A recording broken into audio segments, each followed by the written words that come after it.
The European markets, of course, opening up as ever at this time. Just a tiny bit of positive sentiment among, that's what I'm trying to say, all the Greek woe. Plenty of Greek woe, Stuart, absolutely. And the markets here in Europe, as you say, just managing to eke out just one or two gains. But let's see what the rest of the day brings right now, because things are moving pretty quickly in Greece. Let's take a look at the European numbers for you. The FTSE's pretty flat at the opening bell, but you can see there the DAX in Frankfurt and indeed the CAC 40 here in Paris, both up around 0.5% at the opening. On the Asian markets, well, they felt the full fallout of all of those problems in Greece we've been seeing over the past 2 days or so, where the Nikkei closing the day around 1.5% down. Lots more earnings out as well. Commerzbank arguably the most important in the context of the new Greek crisis. Well, absolutely, Stuart. Remember, lots of people are going to be asking now if Greece does get into any more trouble with this political deadlock, what will be the fallout? And remember, it's all about European banks who loaded up on their exposure to these kinds of countries, particularly Greece. So Commerzbank's earnings are important. It's announced pre-tax profits down 51% compared to the same period last year.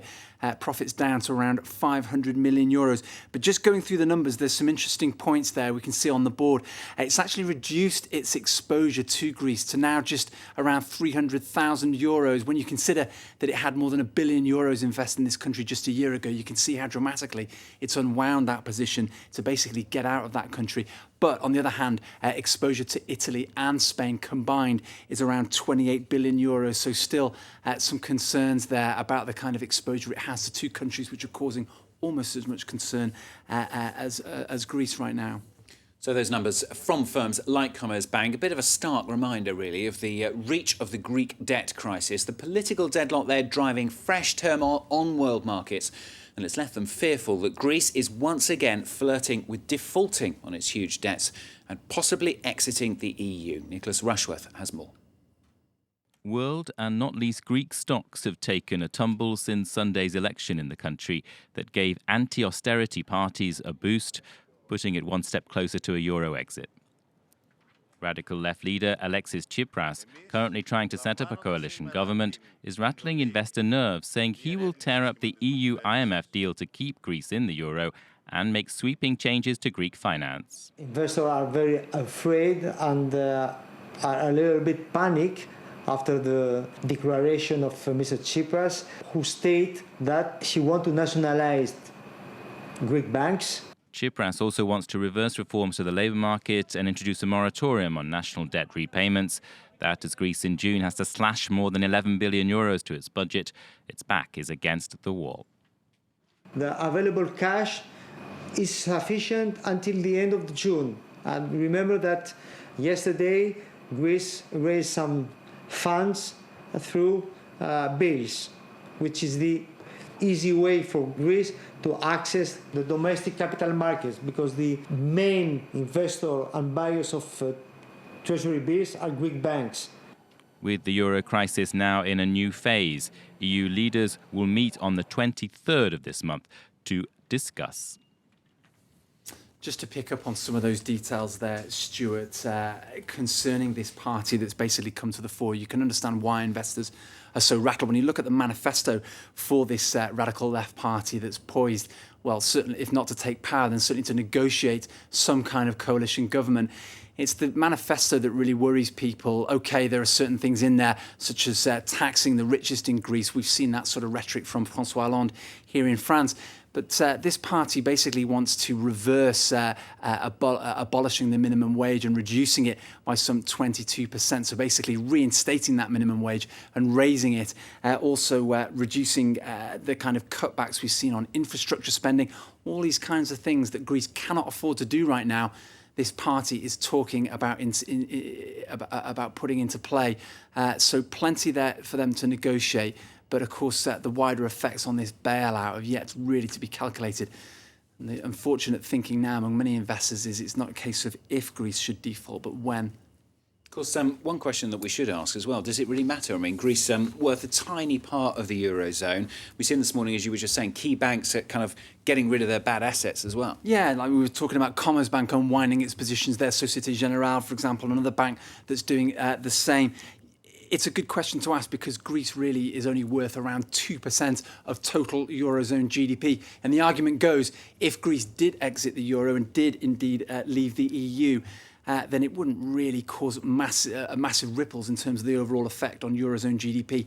But it's so much more than that when it comes to the EU. It's about the contagion effects. If Greece were to leave, what would stop countries like Portugal or Ireland saying, well, the Greeks have done it, why can't we exit the Eurozone, bring back our own currency, devalue, and become a little bit more competitive? Well, 8 years ago, do you remember that far back? Athens was the centre, in fact, of the sporting world as it hosted the Olympic Games. The event was a chance for one of the Euro's newest members to take pride of place. But for many Greeks, the legacy of the Games has come to symbolise their country's plight, as Carl Brown explains.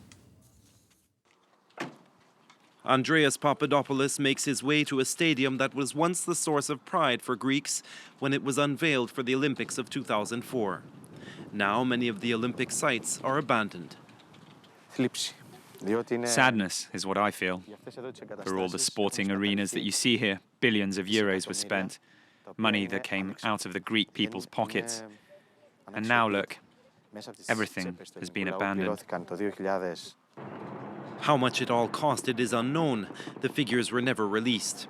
Experts have given estimates in the order of some 11 billion euros for the Olympic Games of 2004, a tidy sum compared with Barcelona 1992, which costed just a fraction.